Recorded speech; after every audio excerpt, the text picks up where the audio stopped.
وكي xewnekê ev jiyan diherike di nav tiliyên me re wek xweliyê winda dibe wekî xewnekê ev jiyan diherike wekî xewnekê ev jiyan diherike di nav tiliyên me re wek xweliyê winda dibe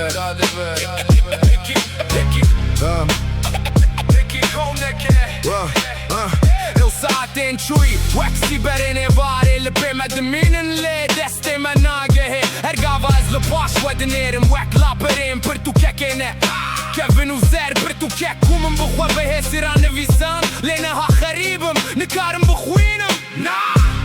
nikarim bixwînim ev demek ku wekî bayekî sar derbas bûyî heste winda bûyî wek bulêniş bûyî man hestret wek tîreke bijer di dil de çima min ev jiyan dilê gerîna demin merîda boran ez tê digihêjim dem yê di çûvê nagere ez tê digihêjim her tişt wek tozê winda dibe di vê jiyanê de em hemî her tiştî fêr dibin lê gava em fêr dibin êdî dem namîne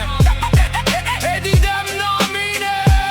jiyan wek wê şirîniya zarokatiya min bû lê natenê bîna wê di bîra min de maye em li dûv tiştên ku navagerim bi dil tirsî lê rastiya jiyanê wek zivistanê bêrehme her saniyek parçeyeka me bixwere dibe û em dimînin bi tenê bi hesretin wek çiya dema ez li qotîkê dinêrim ez xarîbekim di nav toza zeman de